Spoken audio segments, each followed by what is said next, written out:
아 이게 불편하다. 난 늦게 와갖고 왜 간다. 뛰 나가. 앉을 데가 없잖아. 발목을 다쳐서. 여기. 그 비켜 그 내가. 왜 밀어 임마. 근데 어디 기자야? 넘어지면 어떡하려고. 어디 기자? 아니 못 들어오래 했다니까 저 안에서. 못 들어오니까. 저 나가라 그러잖아. 불쾌하게 나가라 그랬잖아. 나가라 그랬잖아. 서울 밀어내세요. 사진 찍어서 내보내지도 않는데. 아니 내 뭐 하시는 거예요 지금? 나와. 하시는 거예요? 지금 찍고 있어요. 말렸다고. 뭐 하시는 거예요? 곤란히 말고 여기서 있으라고. 여기서 있으라고. 아, 새끼 좀. 왜 이렇게 사람들 곤란하게 못 들어온다고. 앞쪽으로 들어올 수 없어요. 앞쪽에는 꽉 찼습니다. 알았어. 예, 기자분들 앞쪽에는 꽉 찼어요. 자리가 좁으니까. 뛰어가지고 이쪽으로 오지. 렉스라고 여기. 기자분들 뭐 하시는 거예요? 기자님들 협조해 주세요. 이 앞쪽에는 지금 꽉 아니 지금 다 들어오라고 하잖아요. 왜 밀어 이 새끼야. 기자분들 좀 협조하시고요. 14kg 그랬어? 곧 시작합니다. 14kg 누가 물어봐. 넌 아까 왜 미냐 임마. 아, 다 나가? 다 나간다고요. 벌써 나가. 다 나간다고. 나가려고 나가. 기자들 다 빠져.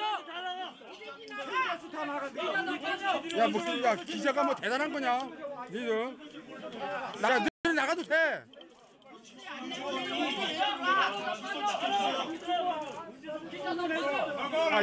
유튜브만 방송해. 다 빨리 다 나가, 씨발. 공부를 치고 있어. 야, 제대로 방송했어? 기자들이? 그만 지금 제대로 방송했냐고.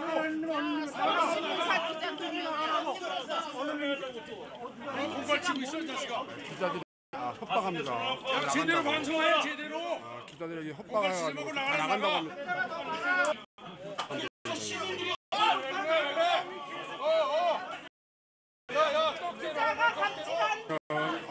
뭐냐면 방송하는 사람들 알고 합니다.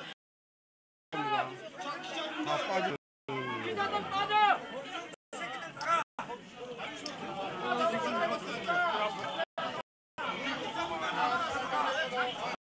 가라고, 디커, 가. 마련이 나가서 나가라. 괜찮잖아, 저. 빠지면 되잖아.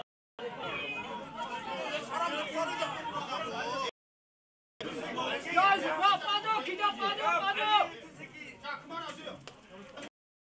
아니, 나가려면 나가면 되잖아. 우리 빠진다고 그걸 치냐고. 기자들 빠져. 가만히 우리 치냐고 나가라고. 왜 안 나가?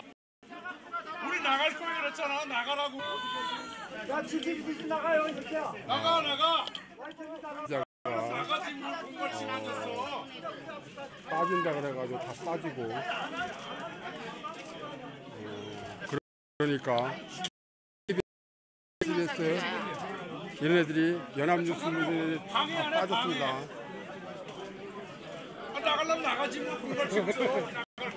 다 빠지고 그래서 방송이 안 된 적이 있었는데 지금은 뭐냐면은 KBS, MBC, SBS 방송사가 필요가 없습니다. 유튜브가 있기 때문에 얘네들이 공갈 친다 그래서 우리 공갈이 되는 게 아니고 뭐 나가도 소용이 없습니다. 그러니까 물론 뭐 기자들이 안 하고 그러면은 방송국이 저기 는 실업자가 더 많이 생기기 그러니까 아예 상관없습니다. 그놈 어디 갔어? 빠진다는 빠졌어요? 아니 서울구도 서울 저기 다 알아. 아니 그놈 빠진다며 기자들 다 빠진다며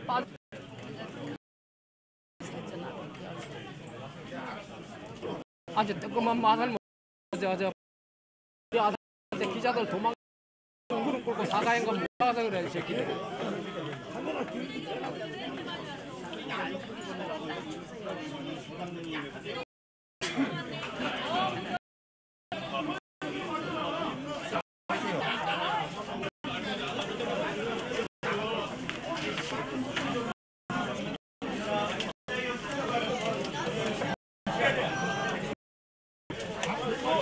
옛날에는 MBC 기자들이 파워가 세가지고 빠지자 그러면 빠졌는데 지금은 소용이 없습니다. 이제 MBC, SBS, KBS가 있다가 그 뭐야 걔네들이 빠진다 그래서 잘 되는 게 아니라 나는 유튜브 방송이 있기 때문에 기자들이 뭐 대단한 줄 아는가 봐. 기자 직업이 법원에 그 아줌마들한테 저 무릎 꿇고 사과한 건 모르라는가 보지 아직까지. 갈 데 없는데? 갈 데 없어요. 이거 맞아. 거기서 좀 맨날 싸워가지고 안 되겠다. 여기도 뒤에가 낮추면 되지. 저기가 맨 싸워.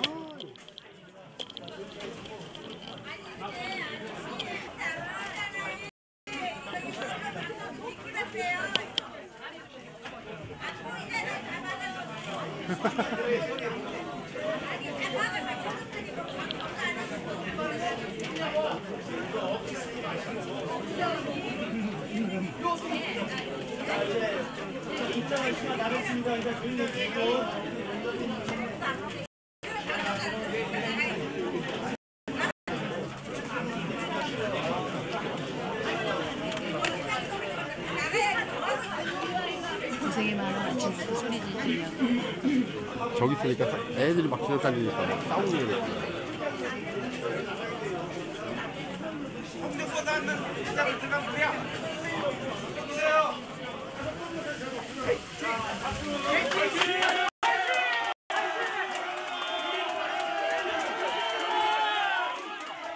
대한민국의 주인발 오늘 쌍문총을 들고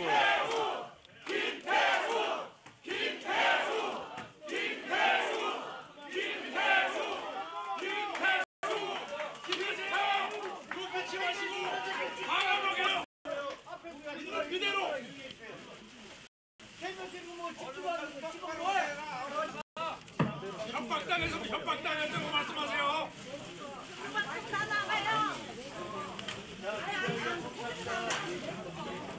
김태호 화이팅! 화이팅! 김태호 화이팅! 김태호 멋지다! 김태호 신고라! 웃기지 마세요! 김기수 변호사. 김기수 변호사. 김태호 힘내라! 공정방송해 공정방송! 공정방송하라고! 문재인의 부정선거 왜 보도하느냐! 김태호 화이팅! 네. 지금 그 기자님 시작하도록 하겠습니다. 오늘 너무 많이 해서 제가 이제 사회자들이 아니고 옆 기자에서 보도록 하겠습니다. 김태호 잘생겼다! 예. 수사관 변호인 알겠습니다. 오늘 이렇게 기자회견을 하게 된 이유는 공익 제보자인 김태우 수사관이 비리 혐의자로 매도당하고 있는 작품의 상황을 묵과할 수 없고 언론의 적인 자리에 속하고 그 이후에 기자님도 또 나머지는 김태우 수사관이 본인 기자회견문을 작성을 했고 오늘 발표를 할 것입니다. 장내에 계신 우리 기자분들, 시민들도 계시는데요. 가급적이면 김태우 수사관의 이 말에 귀를 기울여 주셔야 합니다.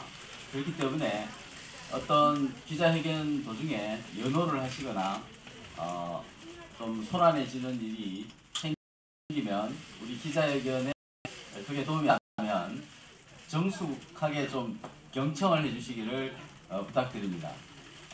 간단하게 취지를 말씀드리면 김태호 수사관은 공익신고자로서의 신분을 가지고 있음에도 불구하고 법적인 보호를 받지 못했다.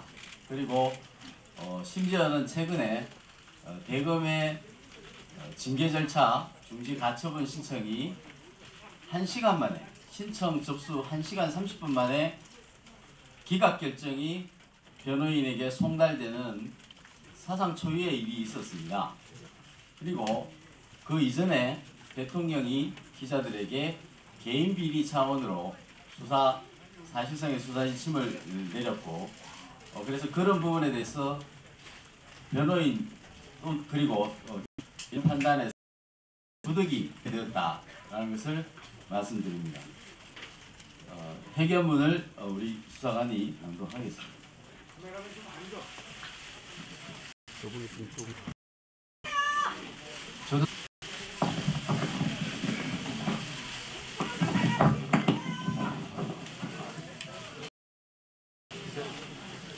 저는 그 2018년 2월 14일자 SBS 제보의 정확성을 확인드리고 그에 대하여 올바른 평가를 바라는 마음에서 이 자리를 마련하게 되었습니다. 저는 청와대 특감반에서 3개 정부 연속으로 근무하면서 친여, 친야를 가리지 않고 최종적으로 생산하는 자세를 견지하여 왔습니다. 눈치를 보며 일을 할 것이면 검찰 수사관을 진작에 그만두었을 것이며 이 길을 걸어오지 것입니다.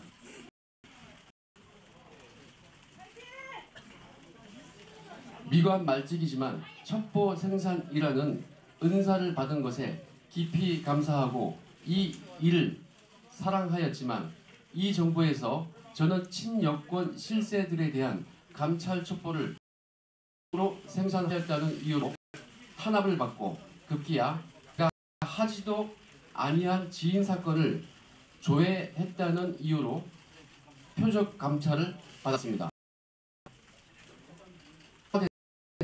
제가 사건을 조회하지 아니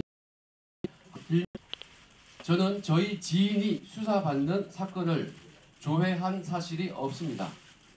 위 사건에 대하여 2명이 구속이 되었습니다. 그것이 언론에 나왔습니다. 맞아요. 실적 규모를 확인하기 위해 2018년 11월 2일 오후 경찰청 특수수사과를 찾아갔습니다. 찾아가기 전에 저는 저의 직속 상관인 김태곤 검찰 사무관에게 말했습니다. 제가 쓴 첩보로 특수수사과에서 혐의자를 구속시켰습니다. 라며 언론 기사 출력문을 보여주니 김태곤 사무관은 특감반 연말 실적을 확인하여 수석님께 보고해야 하니 한번 알아봐라 라고 지시했습니다.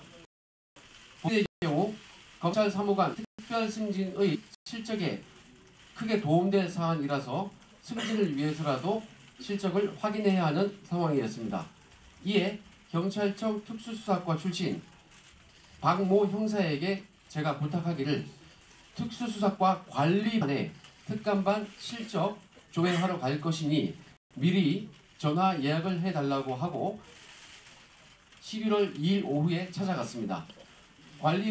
관리반장 김모 경감에게 저는 특감반에서 이첩시킨 첩보 3건에 대하여 조회를 의뢰하였는데 당시 저는 어떤 첩보인지 말로 얘기한 적도 없습니다. 그냥 제가 작성한 첩보의 이첩표를 건네주었고 김 경감이 하나씩 조회하여 그 결과를 자필로 빨간 펜으로 기재해 준 것입니다.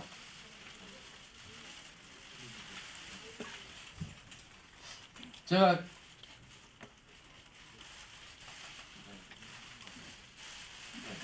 추후에 그 이첩표를 기자님들에게 배포를 해줄 것인데요. 거기에는 제가 쓴 첩보 제목과 작성자, 이첩일자, 이첩기관이 기재되어 있습니다. 제가 어떤 것을 조회 의뢰하였는지 그 첩보 제목이 나와 있고요. 그거에 대해서 담당 관리반장이 자필로 빨간 펜으로 이렇게 스스로 기재를 해준 것입니다.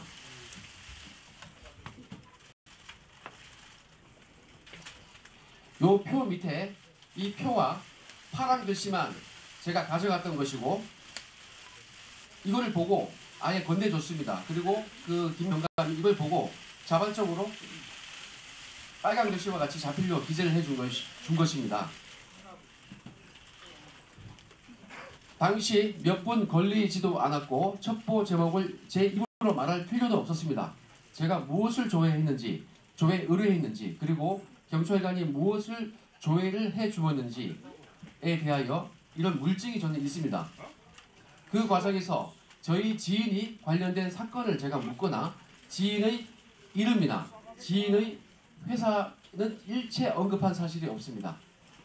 이 사진 파일에 기재된 첩보들 중에서 두 번째 국토부 관련 첩보가 문제가 된 것인데, 위 첩보는 오히려 저희 지인이 저에게 제보를 해준 사건입니다. 그러므로 그 지인이 수사를 받은 사건이 전혀 아닙니다. 그런데 반대의 상황이 언론에 오보가 났습니다. 경찰청 방문 직후 경찰청의 누군가가 반부패 비서관에게 전화하여 제가 조회하지도 아니한 지인 사건을 조회 의뢰했다라면서 엉뚱한 항의를 했습니다. 나중에 감찰까지 받고 나서 제가 하도 이상해서 그 박 형사에게 물어봤습니다. 그랬더니 박 형사 왈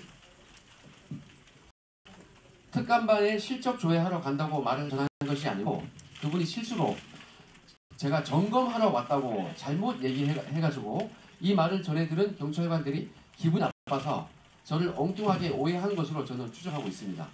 최근 위 특수수사과 경찰관들이 진실을 말하고 있고 대검 감찰본부에서도 제가 지인 사건을 조회하거나 그 회사에 대해서 조회한 것이 아니라는 것을 진술한 것으로 알고 있습니다.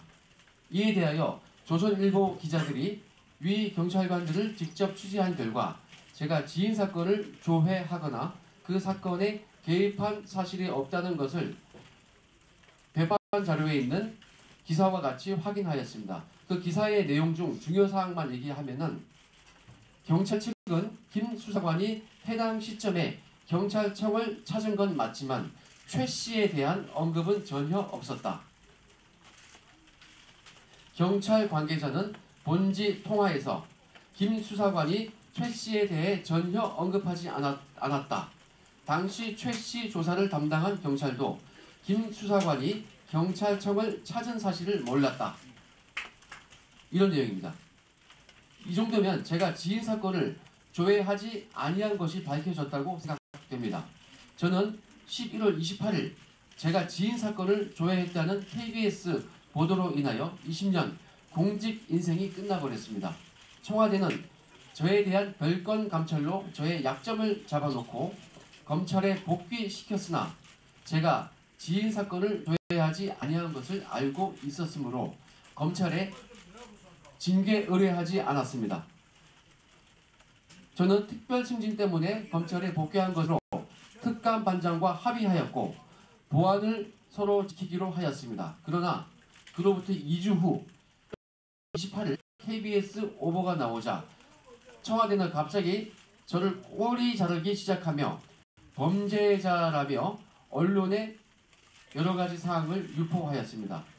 이에 저는 본인의 명예를 지키고 청와대의 직권남용, 직무유기 등의 범죄 행각을 공익을 위해 공표하기로 마음먹고 청와대와 외로운 싸움을 시작하게 된 것입니다. 지금부터 하나씩 사례를 들어 말씀드리겠습니다. 조국 수석의 인사검증 실패 사례에 대하여 말씀드리겠습니다. 지난해 마지막 날 국회 운영위원회 당일 조국 수석이 인사검증 관련하여 7대 원칙에 맞게 인사검증을 하였고 원칙에 벗어난 인사는 한 명도 없다고 주장했습니다. 그러나 과학기술자문회의 부의장 염한웅의 경우 음주운전 취소 전력이 2회 있었음에도 불구하고 청와대는 2017년 8월 30날 임명을 강행하였습니다. 저는 염한웅이 임명된 직후인 2017년 9월 1일 염한웅이 음주운전으로 2회 면허 취소되었다는 내용의 감찰 보고서를 올리고 9월 6일자에도 추가로 보고하였습니다.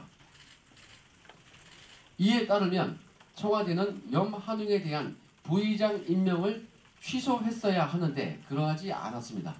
저희 보고 이후 며칠 뒤 9월 11일자 경향신문에서 이 사실을 지적하였습니다.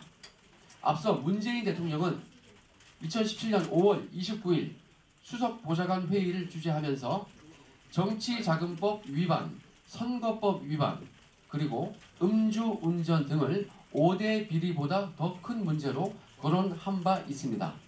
5대 범죄는 병역 면탈, 부동산 투기, 위장 전입, 세금 탈루, 논문 표절입니다. 염한웅의 음주운전 전력은 정지도 아닌 취소만 2회였습니다.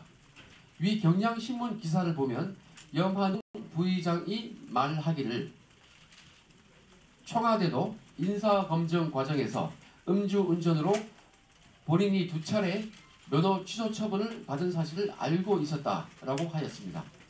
그럼에도 불구하고 임명을 강행한 것은 청와대가 스스로 정한 원칙을 저버린 행위입니다. 조국 수석과 대통령께서 염한웅의 음주운전 2회 취소 사실을 알고도 임명을 강행했다면 이보다 더 큰 문제는 없을 것입니다. 경향신문 기사에 따르면 조국 수석은 인사검증 과정에서 이를 알고 있었던 것이 분명합니다. 그런데 대통령께서 이를 모르고 임명을 강행했다면 조국 수석은 대통령께 보고하지도 않은 것입니다. 만약 대통령께 보고하지 아니하였다면 심각한 직무유기입니다.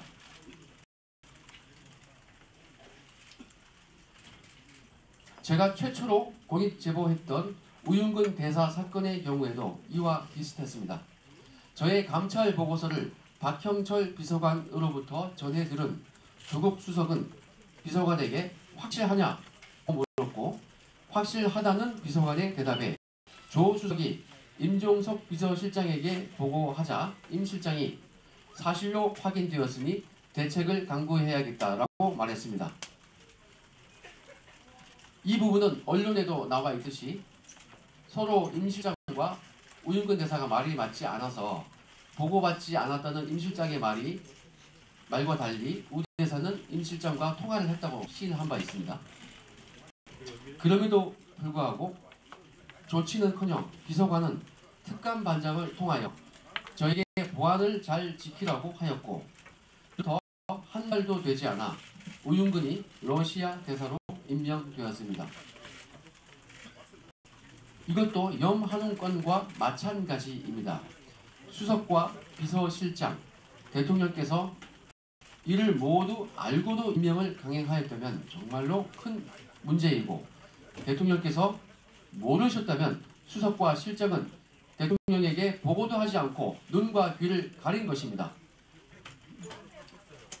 인사와 관련하여 제가 올린 감찰 보고서는 모두 묵살되었는데 그 대상자를 말씀드리면 우윤근 러시아 대사, 염한웅 부의장, 김상균 철도시설공단 사장이 대표적입니다. 이번 정부의 인사검증 또는 감찰 과정에서는 공통점이 하나 있습니다. 바로 대상자 또는 감찰 혐의자에게 혐의 내용을 직접 물어보는 것입니다. 잘못한 사람이 예, 제가 잘못했습니다 라고 스스로 시인하는 경우가 얼마나 있겠습니까?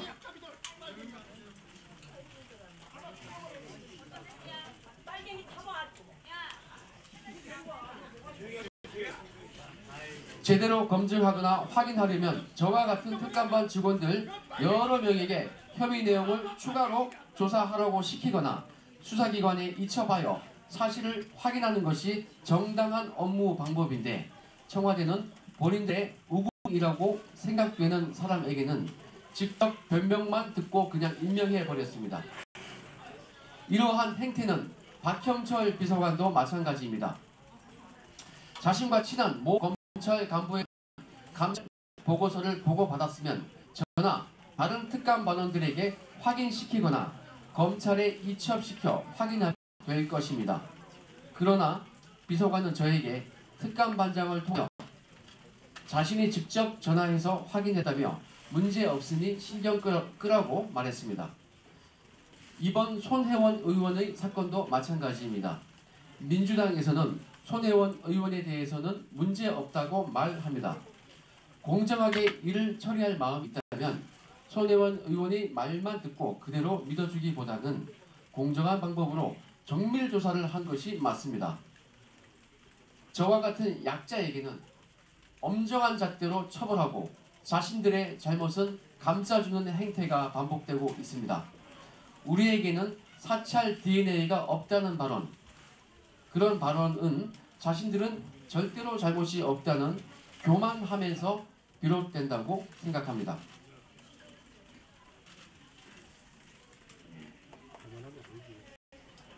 청와대 민정수석실의 국가예산 횡령에 대하여 말씀드리겠습니다. 2017년 7월 특감반 창설 직후 반부패 비서관은 이인걸 특감반장과 함께 특감반원들의 활동비 지원에 대하여 의논하였습니다. 특감반원들은 매일 외근 활동을 하며 출장을 다니기 때문에 활동비를 출장비 명목으로 매월 100만원 상당을 각 개인의 계좌로 송금해 주었고, 특활비 또는 특정 업무 경비로 기억되는데요. 현금 40만원을 봉투에 넣어서 직접 개인별로 지급하였습니다. 그런데 특감반 구성원 중 내금만 전담하는 직원은 외근을 하지 않습니다. 그럼에도 불구하고 내근 직원에게도 허위 출장 신청서를 작성하는 방법으로 출장비를 지급했습니다. 그로 인하여 특감반 데스크 김태곤 사무관은 내근 전담임에도 출장비를 개인 계좌로 지급받았습니다. 그런 직원이 특감반 내에 한 명 더 있을 수도 있습니다. 16개월 동안 그 한 명이 받은 출장비는 최소 1,500, 1,600 정도 될 것입니다. 만약에 2명이라면 3천만 원이 넘어갈 것입니다. 국민 세금을 허위로 수령한 것입니다. 반부패 비서실과 민정수석실 국가예산을 허위로 집행한 것이어서 실정법을 위반한 것입니다. 출장비 신청서를 허위로 작성하였으니 공문서 위조 및 동행사에도 해당될 것입니다. 출장비는 반부패 비서관실이 총무비서관실에 신청하는 것이므로 박형철 비서관이 응당 책임을 져야 할 것입니다.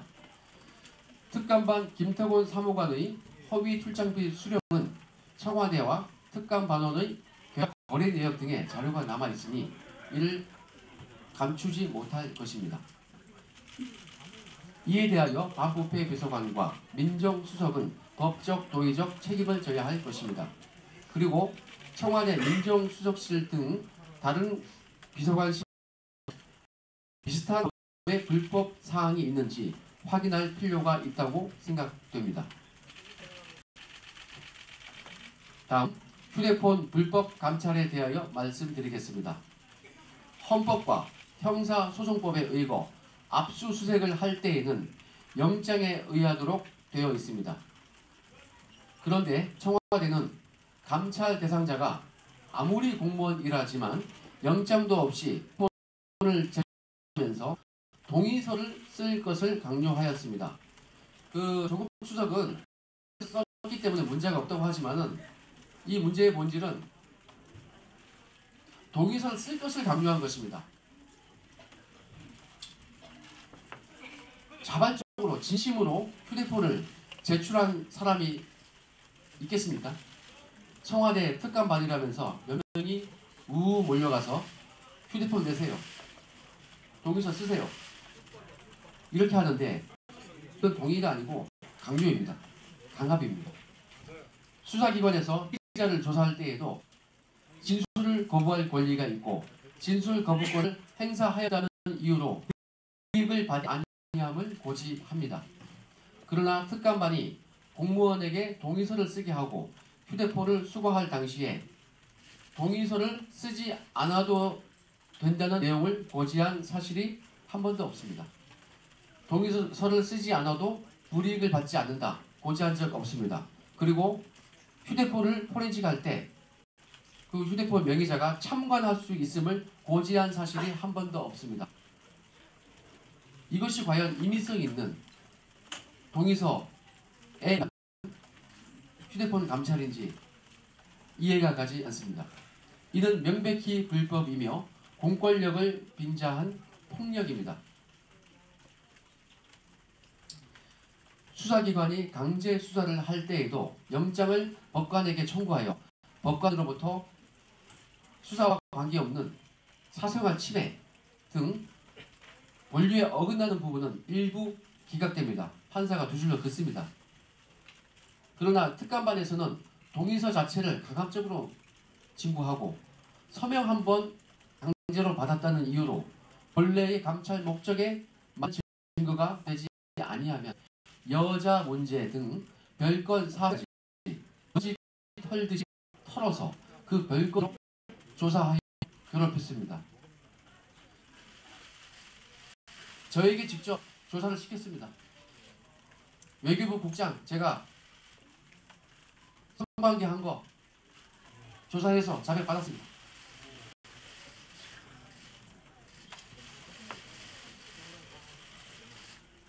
저에게 그러한 일을 시켰습니다. 그러한 별건 여자 문제로 징계 조치까지 하였습니다. 그런데 이것도 형평성에 어긋납니다. 모 국장은, 잘 나가는 국장은 그냥 아프리카 인근의 대사로 변보 조치만 하고, 어떤 사람은 그 사람은 참여정부에서 일했기 때문에 아마 그런 조치를 받은 것 같습니다. 반면 박근혜 정부에서 일했던 같은 외교부 간부는 모 심의관은 비슷한 문제로 징계까지 받았습니다. 똑같은 외교부 직원인데 잣대가 다릅니다. 네. 저희 경우 6급 이하라고 감찰받고 비리자로 낙인 찍어 내쳤습니다. 예. 같은 잣대가 아닙니다.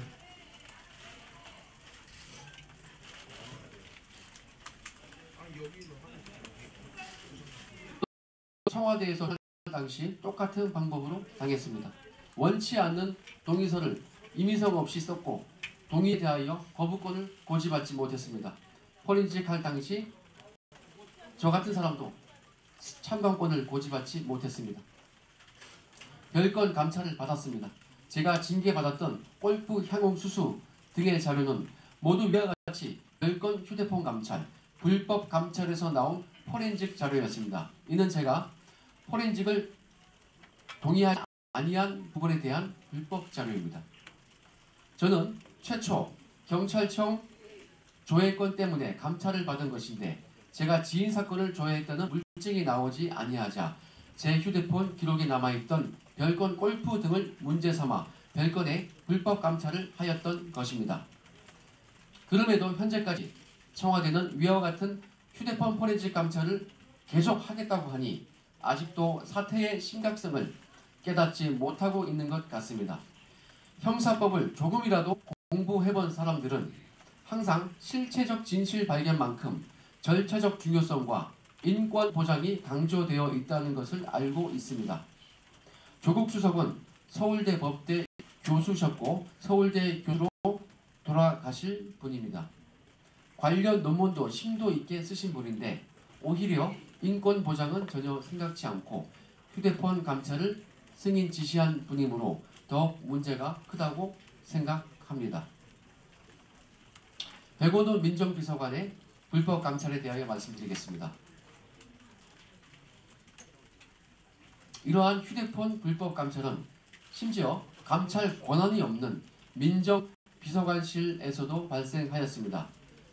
청와대 내부 업무 분장표에 의하면 민정비서관실은 민심 동향과 대통령의 7인척 및 특수관계인에 대한 관리만 가능할 뿐이며 공직자에 대한 감찰 권한은 없습니다.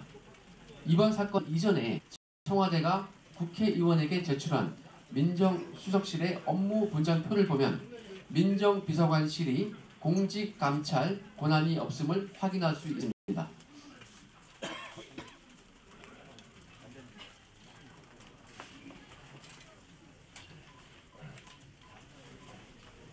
이것은 제가 저희 지인을 통하여 입수한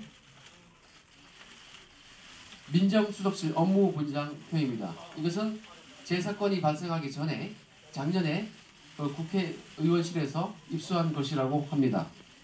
이 업무 분장표를 보면은 분명히 민정비서관은 국정 관련 여론 수렴 및 민심 동향 파악, 대통령 친인척 및 대통령 주변 인사에 대한 관리라고 되어 있습니다. 이 표에 의하면 업무 분장표에는 민정비서관실이 공직자를 감찰할 수 있다는 내용이 전혀 없습니다. 그럼에도 백원호 비서관은 민정비서관실 직원에게 지시하여 2018년 10월 2일 해양경찰청 운영지원과의 인사책임자, 인사팀장 및 상훈 담당자 등에 대하여 휴대폰과 컴퓨터를 강압적으로 제출받고 포렌식을 한 후 소환조사까지 하였습니다. 경찰 권한 없음에도 불구하고 특수부를 방불할 정도로 조사를 진행하였습니다. 이는 제가 직접 목격하였기 때문에 알고 있고 관련 증거도 충분히 가지고 있습니다. 또한 백원호 비서관은 이뿐만 아니라 특감반에서 수집한 정보 중에 업자들 간의 이권 분쟁이라는 이유로 킬당한 것에 대하여 특감반장과 저에게 경찰에 이첩하도록 압력을 행사하였습니다. 백원호 민정비서관은 업무적으로 저희들의 특감반장이나 저의 직속 상관이 아닙니다. 옆부서입니다. 지휘받을 이유가 없습니다. 제가 그때 작성한 첩보는 2017년 8월 23일 작성했던 해수부 공직자 정치인 관련 해운업 비리 첩보였습니다. 김무성과 김기춘도 언급되어 있는 첩보였습니다. 2017년 8월 하순경 제가 작성한 위 첩보가 이인걸 특감반장에 의해서 보류된 바 있는데 이거는 너무 민간 업자들과의 문제고 좀 예민한 문제가 있어서 보류가 되었습니다. 이에 대하여 9월경 백원우 비서관이 이인걸 특감반장에게 말했습니다. 특감반에 김태우라고 있느냐? 김태우가 좋은 첩보를 썼다고 하는데 왜 이첩을 하지 않느냐라고 질책하면서 수사기관에 이첩하도록 지시하였습니다.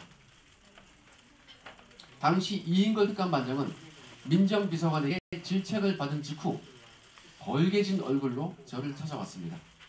그리고 저에게 미안해하는 표정으로 위와 같이 민정비서관으로부터 질책당한 내용을 이야기해주면서 경찰에 이첩시킬 테니 그때 그 첩보의 제보서와 증빙자료를 준비하여 건네주면 반부패 비서관실에 근무하는 문모 경정을 통하여 경찰청에 이첩하겠다고 하였습니다. 이에 제가 제보서와 그 첩보의 제보서와 증빙자료를 목차별로 정리하여 이인걸 특감반장에게 건네주었고 이인걸 반장은 해당 자료를 문모 경정을 통해 경찰청으로 이첩시켰습니다. 그로부터 약 한 달 후 2017년 10월경 민정비서관실 윤모 총경이 저에게 전화를 하였습니다. 전혀 몰랐던 분인데 그때 저에게 휴대폰으로 전화가 왔습니다. 하는 말이 민정비서관님이 이첩하라고 지시한 것이 있다고 하는데 그 사건 진행 상황이 어떻습니까? 라고 제게 물었습니다.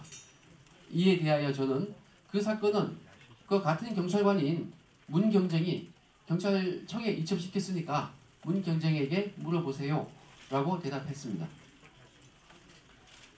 이처럼 백원우 비서관은 다른 비서관실 직원들에게 특정 사건의 이첩을 강요한 뒤 사건의 진행 상황까지 체크하였던 것입니다. 특감반장은 당시 저에게 위 첩보의 제보자가 백원우 비서관 측에 전화한 것 같다고 저에게 얘기해 줬습니다. 그 후 2017년 10월 하순경 경찰청 특수수사과에서 해양수산부 공직자 등 관련자들을 소환 조사한 것으로 알고 있습니다.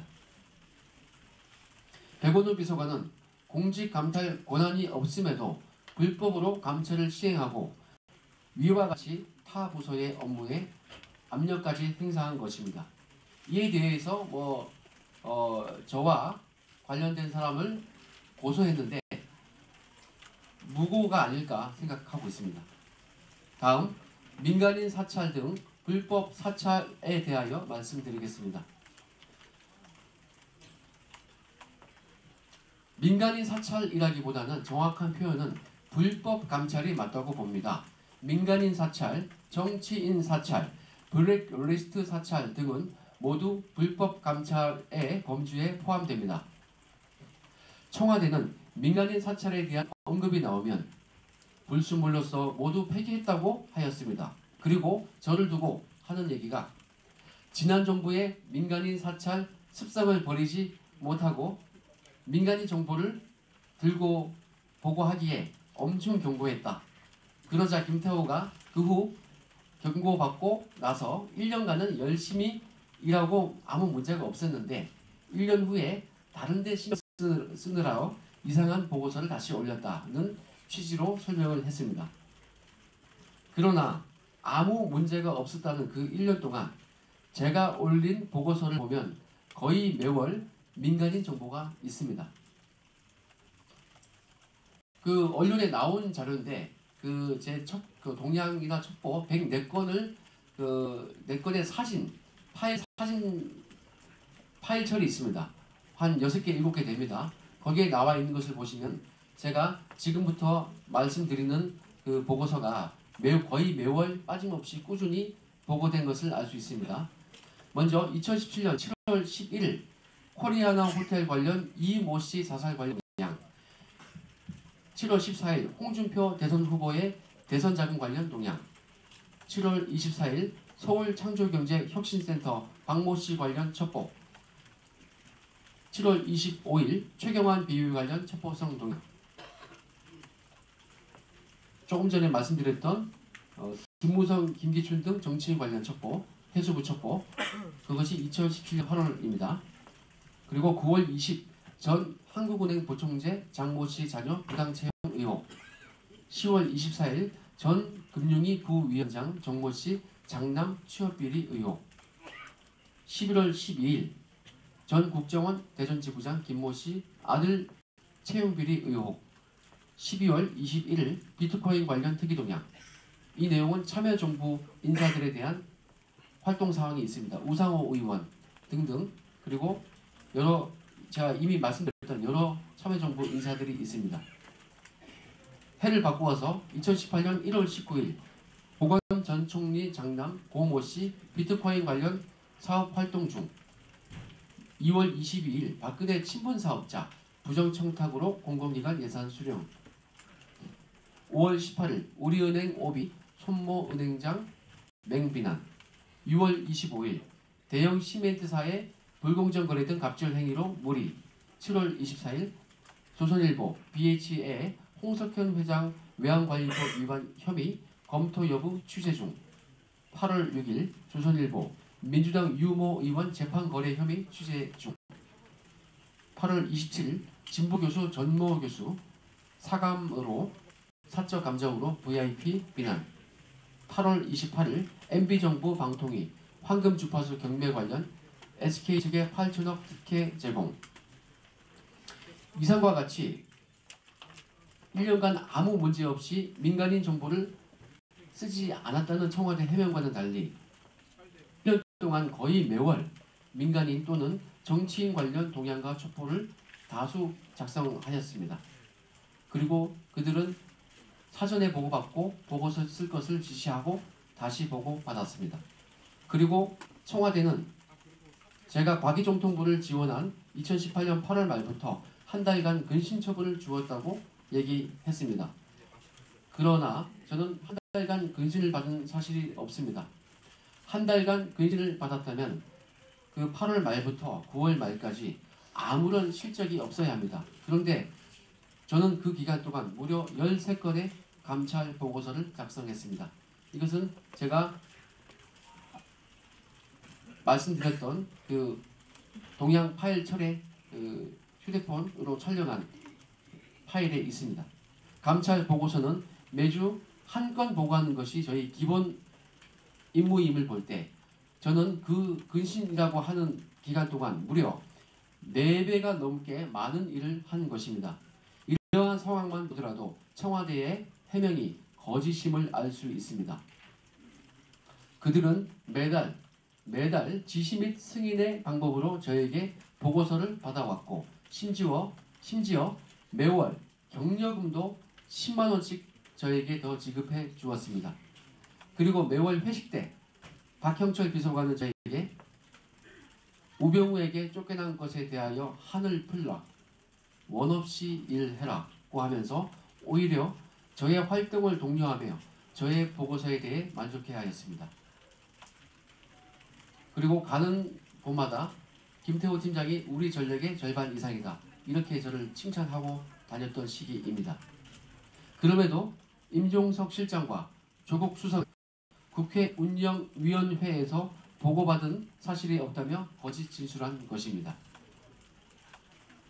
그러나 청와대는 이미 민간인 정보를 수집하고 보고받은 것을 언론을 통하여 상당수 시인하였습니다. 청와대는 제가 2018년 6월경에 작성하여 보고했던 대형 시멘트사의 불공정 갑질 행위 관련 첩보에 대하여 공정거래위원회에 이첩했다고 설명했습니다. 정모 전 금융위원장의 아들 채용 비리 의혹 보고서에 대하여도 금감원에 이첩했다고 말했습니다. 박모 서울창조경제혁신센터장의 비리 첩보도 대검찰청에 이첩했다고 말했습니다.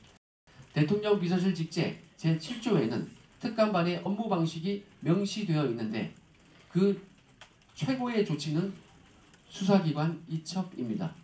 즉 청와대는 저의 민간인 관련 보고를 받고 사정기관에 이첩한 것인데 한마디로 이는 민간인을 조사하라고 하명을 하는 최고의 조치인 것입니다. 민간인 첩과 그들의 말대로 불순물이라면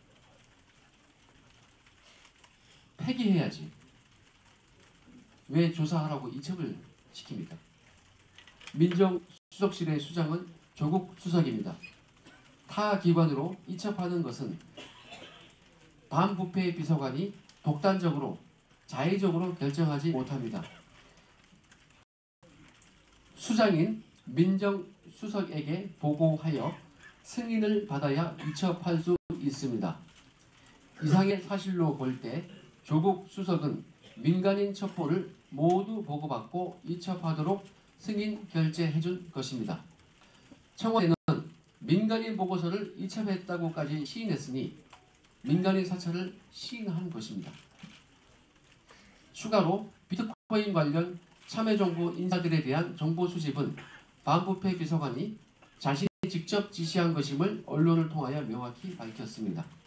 민간인 사찰을 지시하였다는 것은 이인걸 특감반장이 주식회사 공항철도에 건네주면서 조사를 지시한 점에서도 명확히 확인됩니다.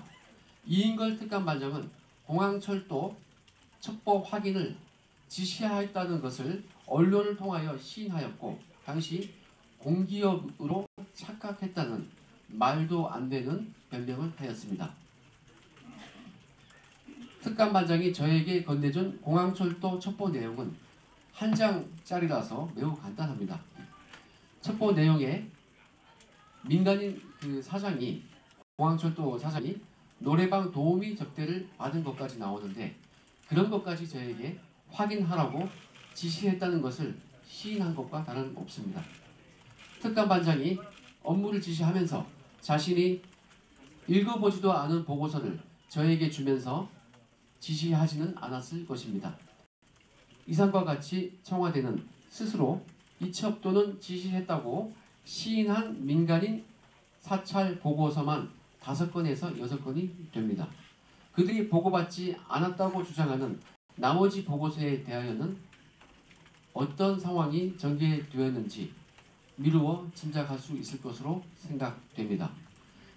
청와대는 저에게 보고를 받지 않았고 이인걸 특감반장 선에서 불순물을 정리했다고 주장하고 있습니다. 대통령께서는 심지어 제가 혼자 한 일이라며 검찰 수사에 가이드라인을 주셨습니다. 그러나 이미 말씀드린 바와 같이 청와대 스스로 보고받고 이첩했다고 시인한 민간인 감찰 보고서가 여러 건 있습니다. 공공기관 블랙리스트 관련 불법 감찰 부분은 현재 동부지검에서 수사가 진행되고 있으니 그 부분은 금일 언급하지 않겠습니다. 민정수석은 특별한 일이 없는 한 매주 특감반이 작성한 5건의 동향 보고서를 반부패 비서관으로부터 보고받았습니다. 16개월간 최하 300건의 보고서를 받았을 것입니다. 저희가 매주 올리는 보고서는 민정수석이 읽어보는 신문과 비슷하였던 일상적인 업무였기 때문입니다. 두꺼운 첩보도 이첩하는데 한 장짜리 동향은 매주 받는 것이기 때문에 분명히 읽어봤다고 저는 봅니다. 과연 특감 반장이나 반부패 비서관에게 보고할 목적으로 그렇게 많은 보고서를 작성했을까요? 이것은 수장인 민정수석에게 보고한 것입니다. 조국 수석이 코리아나 호텔, 사장 배우자 자살 관련 동향 등 조선일보 관련 동향 3건, 그리고 홍준표 후보와 관련된 대선자금 모금 시도 동향을 안 읽어봤겠습니까? 보안이 보장되는 은밀한 그런 보고서를 안 읽어봤겠습니까? 제가 보고했던 이상의 모든 것은 사전에 이인걸 특감반장의 허락과 지시하에 정식 보고서로 작성된 것입니다. 민간인 사찰, 정치인 사찰, 공공기관 블랙리스트 등 보고서의 존재 자체가 그들이 저에게 지시하고 보고받았다는 중요한 물증입니다. 그 외 2018년 8월 저는 이인걸 반장의 지시 및 승인을 받고 대북 사업 동향을 보고한 사실이 있습니다.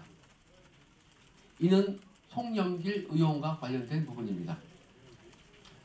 송영길 의원이 북방경제위원회 대북 경협 사업을 주도하는 대통령 직속 기구의 위원장이었는데 그때 대북 관련 사업자인 자신의 측근 송모 씨를 특별보좌관으로 앉히고 북한 모래 채굴 사업을 독점적으로 확보하여 송모 씨에게 일감을 몰아주려 한다는 내용이었습니다. 아주 예민한 내용이라 걱정하며 사전 보고를 했는데 특감반장이 흔쾌히 쓰라고 하여 보고한 내용입니다. 위 내용도 당연히 조국 수석에게 보고되었을 것입니다. 또한 수석의 윗선에게도 보고되었을 것으로 생각합니다. 그 다음 불법 감찰의 핵심 키, 저희 특감반 데스크였던 검찰 사무관 김태곤과 관련하여 말씀드리겠습니다. 이상의 이 모든 보고서는 특감반의 편집자이며 데스크인 김태곤 검찰 사무관이 저에게 이메일과 출력물 2가지로 받아서 보관하였습니다. 김태곤 사무관은 저뿐만 아니라 특감반 외근 직원 8명 전체에 대한 보고서를 보관하였기 때문에 모든 내막을 알고 있습니다. 저는 2018년 5월 27일 경기도 광주시 소재 모 골프장에서 저의 지인과 김태곤 사무관과 함께 3명이서 골프를 친 사실이 있습니다. 김태곤 사무관은 감찰 조사 당시 저희 3명이 골프를 친 사실과 자신이 비용을 지불하지 아니하였음을 시인하였습니다. 그럼에도 불구하고 저의 직속 상관인 김태곤 사무관은 아무런 징계를 받지 아니하였습니다. 저와 함께 골프를 쳤던 다른 특감 반원들은 경징계라도 받았는데 나이도 저보다 10살 많고 책임있는 간부의 지위였던 김태곤 사무관에 대하여는 청와대가 징계 통보조차 하지 아니하였습니다. 이는 청와대가 김태곤 사무관이 폭발력 있는 위치인 것을 알고 있기 때문에 그의 폭로를 막기 위해서입니다. 이를 볼 때 저에 대한 감찰과 징계가 처음부터 불법 감찰이고 찍어내기 표적 감찰임을 알 수 있습니다. 그리고 얼마나 형평성이 없는지 알 수 있을 것입니다. 다음 박형철 비서관과 조국 수석 관련 특이사항을 말씀드리겠습니다. 청와대의 심히 불공평한 감찰 행태는 또 있습니다.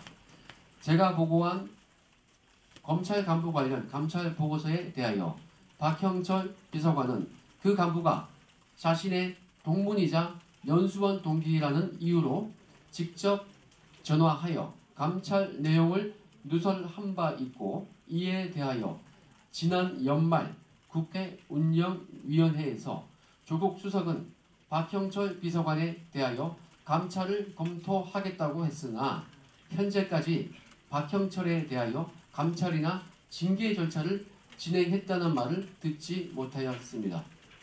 고위공직자에 대한 비리 첩보가 묵살된 것을 공익을 위하여 알린 저에 대하여는 수사기관에 고발까지 했던 청와대가 조직의 내부 비서관이 사익을 위하여 공무상 비밀을 누설한 혐의에 대하여는 제대로 확인하지 않고 있습니다.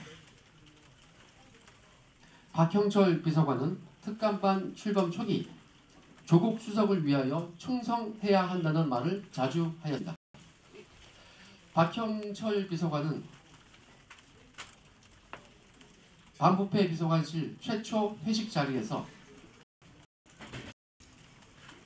이렇게 얘기했습니다. 우리 건배사 조국을 위하여, 그러면 민정아 사랑해, 직원들에게 이런 내용을 공지했습니다. 이에 따라 상관들이 조국을 위하여 라고 선창하면 저희 쫄병들은 민정아 사랑해 하면서 폭탄주를 마셨습니다.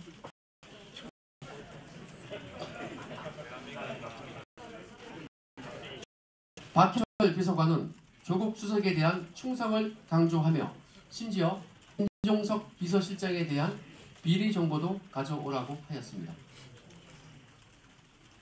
업무 감찰 범위는 맞습니다. 국민을 위하여 충성한 것이 아니라 직속 상관에게 충성한 것입니다. 저는 직속 상관이 아닌 국민을 위하여 친여, 친야 가리지 않고 비리가 포착되면 즉시 확인하여 보고하였던 것인데, 그로 인하여 저는 감찰과 징계라는 무자비한 폭력을 당하였던 것입니다. 박형철과 저 중에서 누구를 징계하는 것이 공정한 것인지 제대로 되어야 할 것입니다. 다음, 본인에 대한 청와대 측의 모욕 및 명예훼손 행태에 대하여 말씀드리겠습니다. 윤영찬 전 수석은 저를 두고 그 유명한 미꾸라지라고 비하하였고, 특히 민주당 홍익표 수석 대변인은 저를 꼴뚜기로 비유하며 조롱하였습니다. 개인적으로 저희 모친께서는 그 방송을 보고 알아누우셨습니다. 저는 이에 대하여 심한 모욕감과 수치심을 받았으므로 철저히 법적 조치를 취하여 응당의 벌을 받도록 하겠습니다.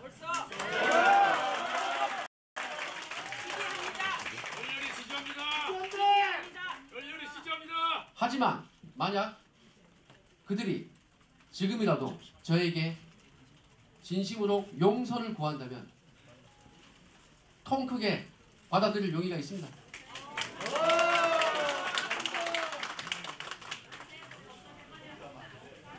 마지막으로 검찰 수사 부분에 대하여 말씀드리겠습니다. 첫 번째, 동부지검 고발 사건 관련하여 말씀드리겠습니다. 저는 제가 공표한 청와대의 불법 행위에 대하여 서울 동부지검에서 사실상의 고발인 자격으로 수회 조사를 받았습니다. 열심히 진행하고는 있으나 한편으로는 이인걸, 박형철, 조국, 임종석에 대한 개인 휴대폰을 왜 압수수색하지 않았는지 의문이 가는 것은 사실입니다. 그들은 벌써 휴대폰을 바꾸거나 증거를 인멸했을 가능성이 높습니다. 만약 그들이 떳떳하다면 휴대폰을 바꾸지 않았을 것입니다. 현재 혹은 수사를 받을 시 그들이 휴대폰을 바꾸었거나 무언가 삭제하였다면 객관적으로 매우 의심스러운 상황입니다.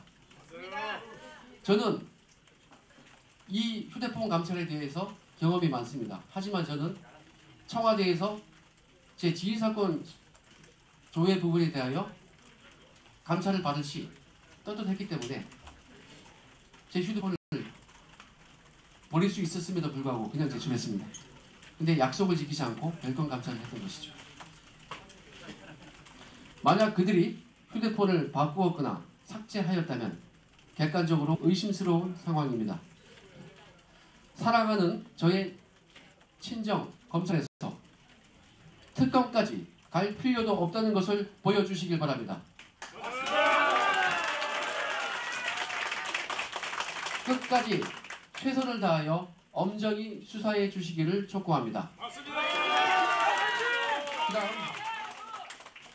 수원지검 피고발 사건에 대하여 말씀드리겠습니다.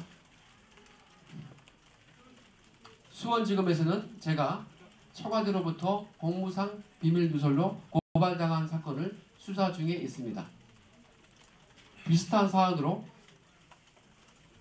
2017년 7월 청와대 박수현 대변인이 공무상 비밀 누설로 KB대 문건이었죠. 서울중앙지검에 고발되어 있는 사건이 있습니다. 청와대의 공무상 비밀 누설에 대하여는 고발된 지 1년 반이 지나도록 압수수색이나 기타 수사를 전혀 진행한 사실이 없습니다. 그러나 저에 대하여는 고발 직후 중앙지검 형사3부 제 사무실을 압수수색하였습니다. 이는 현저히 형평성에 어긋난 것입니다. 저의 공무상 비밀누설 사건도 1년 반 뒤에 압수수색했어야 공정한 것이라고 생각합니다.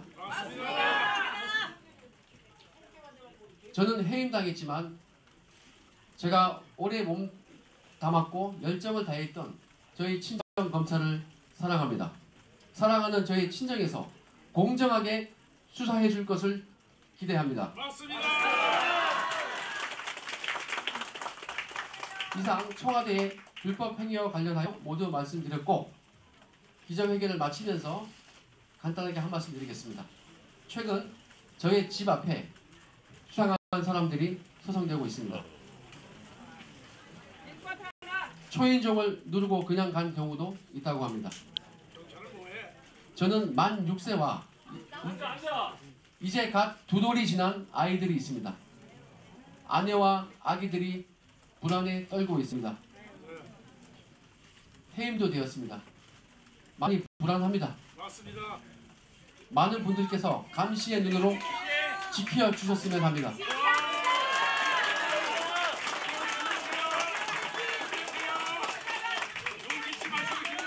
저는 차후 어떠한 압력에도 굴복하지 않겠습니다.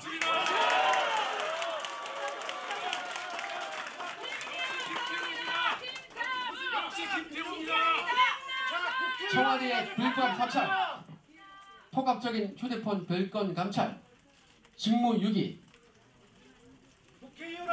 공무상 비밀 누설 등 범법 행위에 대하여 좌시하지 않고 끝까지 밝혀내도록 최선을 다하겠습니다.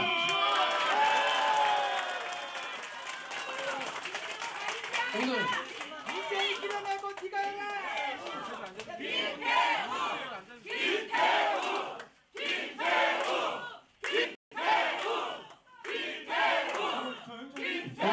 시간 관계로 모든 것을 말할 수는 없습니다. 추가로 제가 폭로할 내용은 시기를 보아 다시 말씀을 드리겠습니다. 오늘 기자회견은 여기까지입니다. 감사합니다.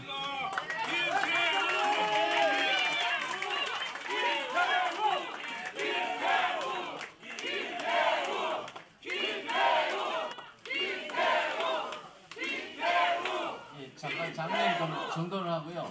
저기 기자 질문도 받아야 됩니다. 그래서 잠깐 정숙해 주시면 감사하겠습니다. 회견문 낭독하는 동안 정숙을 지켜주셔서 대단히 감사합니다. 지금 김태우 수사관은 지금 그동안 비리 혐의자 또는 마치 범죄자로 취급되는 등 여러 가지 불이익을 겪고 있습니다. 그래서 언론에 잘못 보도된 것들을 위해서는 정정 보도를 요청하겠습니다만은 너무 광범위해서 오늘 이 기자회견을 계기로 해서 기존에 있던 그 잘못된 보도 내용들은 언론사에서 자발적으로 좀 정정 보도를 해주시면은 대단히 감사하겠습니다. 오늘 기자회견은 그동안에 언론에 잘못 인식되어 있고 보도되어 있던 부분에 대한 김태우 수사관 개인의 반론 보도 내지는 또 정정 보도 청구권에 근거한 것이라는 것을 말씀드립니다. 그리고 김태우 수사관이 그 공익 제보자, 공익 신고자로서 법적으로 최대한 보장받을 권리가 지금 제대로 보장받고 있지 못합니다. 그래서 저희 변호인단은 공익 신고를 받도록 할 생각입니다. 그래서 공익 신고 센터를 운영하되 김태우 수사관과 관련된 부분에 대한 추가 제보도 받겠습니다. 그래서 저희가 이메일을 구두로 공지해 드리겠습니다. 영어로 public returner입니다. gmail.com입니다. 그래서 public returner입니다. returner. 예, 제보를 부탁드리겠습니다. 그리고 기자들의 질문을 몇 분만 압축적으로 하고 질문은 1분 뒤로 필요 없어요. 맞아요. 기자 질문 다 하시죠. 간단하게 그래도 한두 분 정도 해야 되는데 질문을 장례를 정렬해놓고 장례를 정렬해놓죠. 잠깐만요. 오늘 이 기자회견은 시민들을 상대로 한 것이 아니고 기자분들을 위해서 마련된 자리인 만큼 그렇게 뒤에서 목소리를 높이시면 도움이 안 됩니다. 그 목소리를 높이시는 것은 도움이 안 됩니다. 진정하세요. 김태우 수사관을 아끼시는 입장이면 진정하시고 기자들에게 기회를 주세요. 그렇게 하시면 안 됩니다. 좀 성숙된 시민의식으로 기자회견이 진행됐습니다. 기자들에게 기회를 주세요. 제가 한 두세 분만 받겠습니다. 잠깐만요. 그분은 기자님 자격증 안 된 것 같겠고요. 제가 볼 때는 기자분만 받겠습니다. 정확하게 공정하게 보도하면 돼. 아니 시민들을 기자 자, 소속 밝히고. 소속을 반드시 밝혀주십시오. 질문 받아도 괜찮아. 유튜브 다 나가고 있으니까 괜찮다고. 공정하게 보도하라고. 질문 받아요. 네, 안녕하십니까. TV조선 홍정빈입니다. 혹시 특감반에서 유재수 전 국장의 휴대전화를 포렌식한 적이 있습니까? 제가 하지 않은 부분인데 포렌식해서 분석을 하고 조사를 했다는 것은 알고 있습니다. 그러면 문제됐던 비위가 직무상 영향력 행사였습니까? 아니면 유지 위반 같은 사할 문제였습니까? 제가 했던 게 아니기 때문에 옆에서 조사를 진행했고 조사를 받았고 뭔가 문제가 있었다. 이 정도로 추상적으로 알고 있고 저희는 제가 하지 않은 부분은 자세히 알기가 좀 힘듭니다. 예. 뭔가 문제가 있어서 조사를 받았고 예. 그러면 수사기관에 이첩되지 않은 이유를 뭐라고 보십니까? 저는 제 개인적인 판단에서는 제가 이미 아까 그 낭독할 때 말씀드린 바와 같이 잣대가 다릅니다.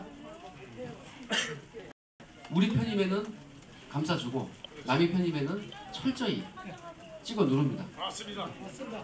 그러면 그 내용에 대해서 혹시 알고 계시다면 그 포렌식 결과에 금융회사 대표의 스폰서 관계를 보여주는 내용이 있었습니까?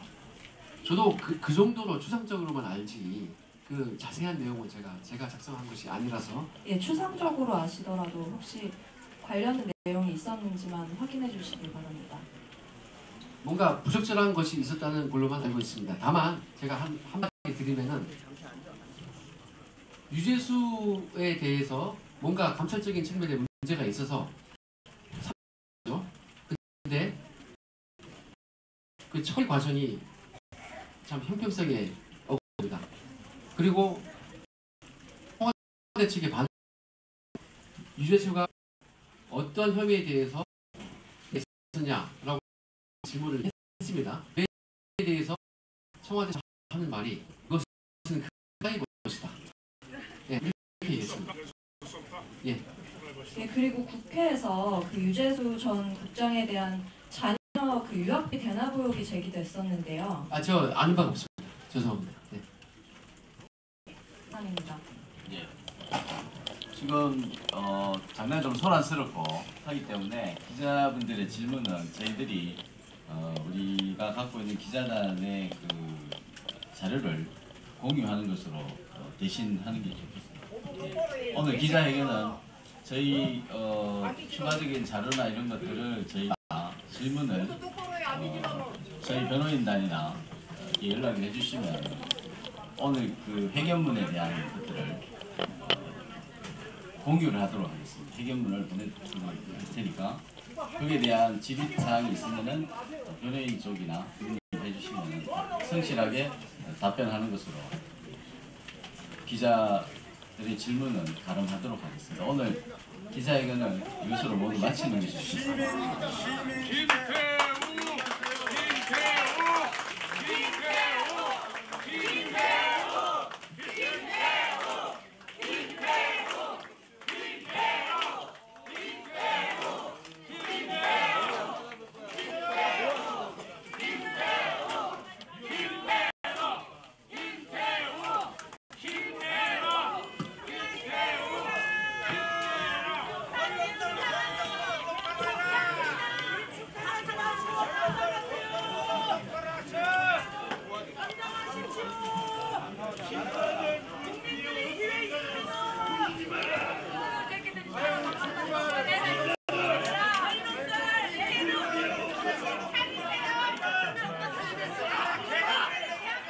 지금까지 양심 선언을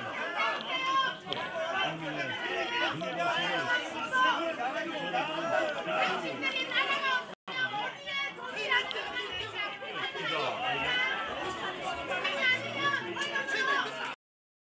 많은 분들이 여기 기자들에 대해서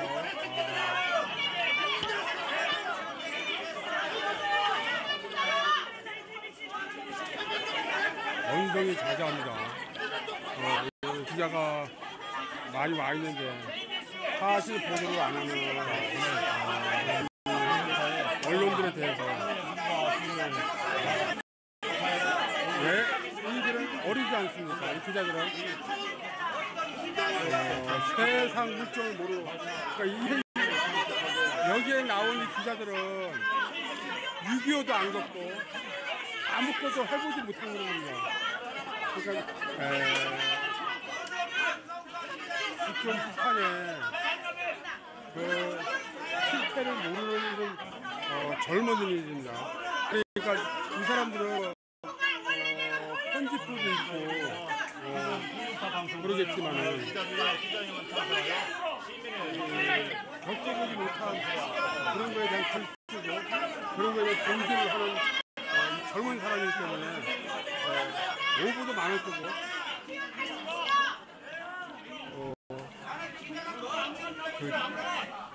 아주 그 방송에 대해서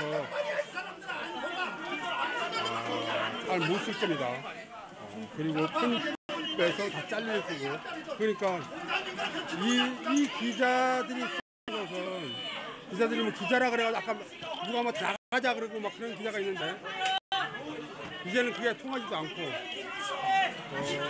성숙한 기자가 아니기 때문에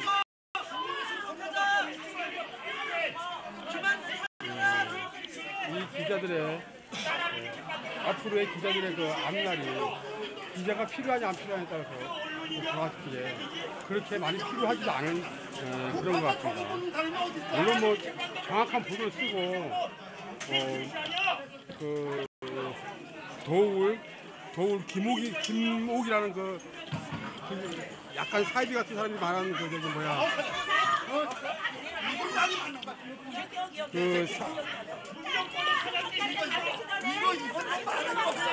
아유 JTBC JTBC 냅둬 JTBC니까 정권의 이 사냥개 새끼들아.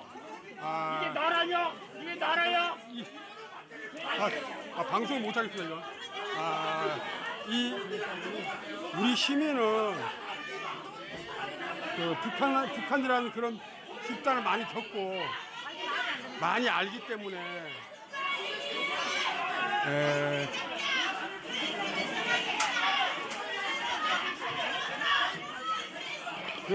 그런 거에 대해서 잘 압니다.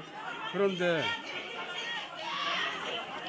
이 젊은 기자들이 얘기를 하는 거는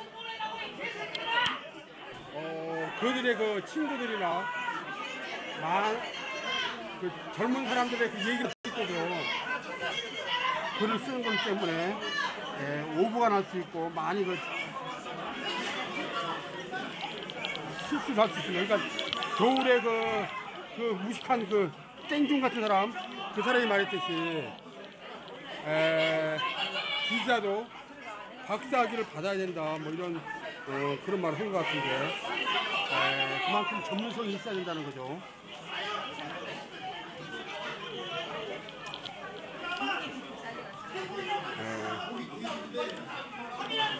저들이 북한의 김정일에 대해서 얘기할 적에 추상적 진짜 아까 그 조선일보 기자가 TV조선 기자가 말했듯이 추상적으로 막 이들은 추상적으로 소설을 쓰는 그런 거나 마찬가지입니다.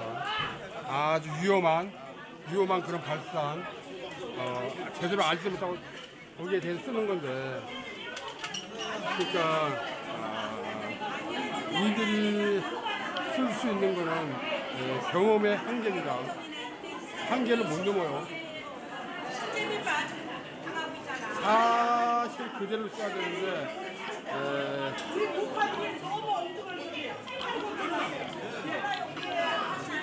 걱정 마세요. 신재민이 보호 잘하고 있으니까 병원에서.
네, 어휴, 수고하셨습니다.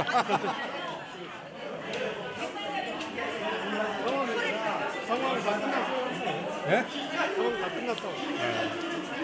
여기는 저 미국에서 미국에서 준다고요? 신재민이하고 여기는 미국에서 도와줘. 아, 김정은 수사관이요? 아, 미국에 그럼 뭐 CIA야 뭐 어디에요? FBI 어디야? 구하는 데가. 제각각집에서 직접. 이거는 저기 비밀이고 저기 준비시키고 있으니까. 사무관 한 명 나왔죠? 그렇죠. 그분이 건물이 준비시키고 있어요. 그 3번 누구라고요? 나오려고 준비시키고 있다.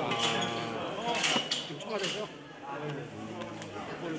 저 중국 쪽에서 김정은이 자기 살으려고 여기를 죽여야 돼. 김정은이하고 죽여야 돼서 겉으로는 임금 때문에 나온 거예요. 겉으로는 그게 엄청나게 나온 거 아시죠? 여기 조원진. 근데 거기 방한이 중국이에요. 잘 보세요. 방한이 중국이에요. 그러니까 지금 쟤도 빨갱이라도 조금 싸먹는 거야. 아니 여기 자기 살려면은 나와서 저기 까야 되고. 근데 임금 얘기만 했잖아요. 민주를 쳐야 돼. 그게 아니에요. 걔네들이 저기 짓이만 역으로. 옛날에는 박정희 땄지만 지금은 역으로 저기하고. 워마도 있잖아. 워마도 민주를 거꾸로 이제 해놔야 돼. 온천으로 돌려놔야 되는 거야.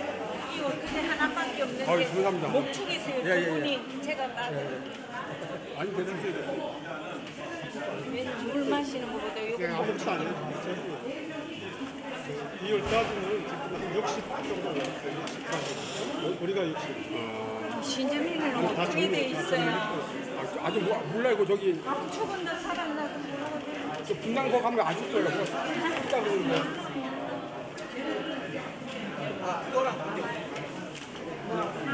우리나라에서는 못하는 거예요. 빨갱이 하나 못 잡잖아요. 국내에서는 못하는 거예요. 그렇게 감사해야 돼요. 다행이네. 이어져 이제 안 하면 이렇게 안 하면 이렇게 죽는다니까. 하긴 뭐 저렇게 나와 있어도 기자회견 하면 뭐 그러니까 뒤에서 찔러버리면 어떻게 알아? 그냥 우리나라에서 기자회견 못해 힘이 약해. 우리가 뭐 100명이 빨갱이 하는 거 아까도 봐요. 빨갱이 우리로 여러 명 기자라고 그래도 7, 8명 저기 하는 거 봐요. 딴놈들 같으면 나중에 저기 뭐 지금 저기 그만 있다 아까 나오는데도 딴놈들은 다 써봤는데 그 저기 이거는 저기 하더라고. 이렇게 하더라고. 그치. 아, 이거 아주 저도 무섭네. 그냥 저기 아기 받쳐갖고 여기 막 나오더라고. 끝났어요. 방송에서 뭐 눈치챈 거예요. 큰 방송에서만 눈치챈 거예요. 그래갖고 까는 거예요. 조선방송에서 깐다며. 그렇죠. 거기가 최초로 나온 거예요. SBS 최초로. 그럼 지들 살려면 저기 해야죠. 나중에. 옛날하고 한 것만큼 10배 보상 받아요. 근데 그러니까 다 쫓겨났는데 온순한 사람은 하면 안 된다니까. 누구 봐주고 그런 거 아니에요. 안 되니까. 그러니까 강력하게 할 수 있는 거라. 아예 그 전라도애들은 있어.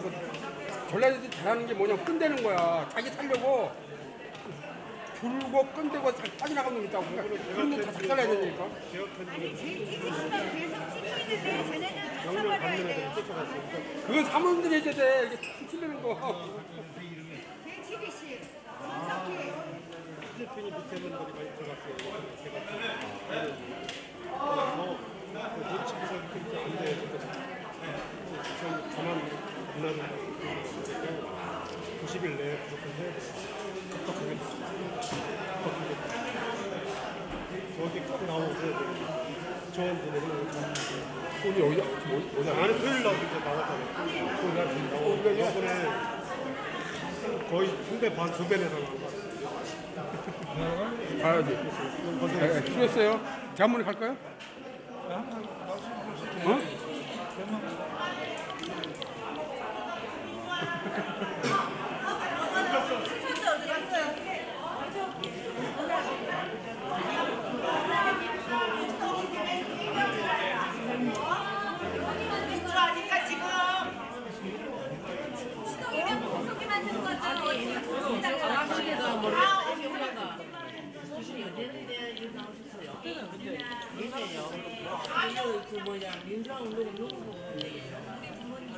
야, 가면 어디라고 여기 오냐?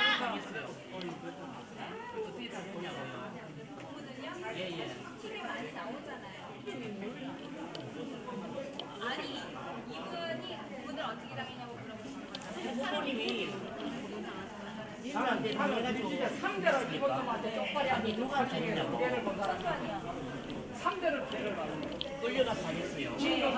저거 타, 저거. 대한민국 사람이라고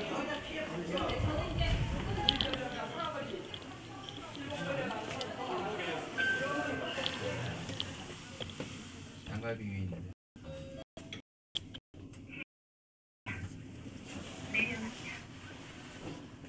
탈 수 있을 것 같은데? 네, 좀만 비켜주세요. 감사합니다. 먹고 싶었어요? 좀 더 들으셔야 돼요. 가까이서 안 봤어요.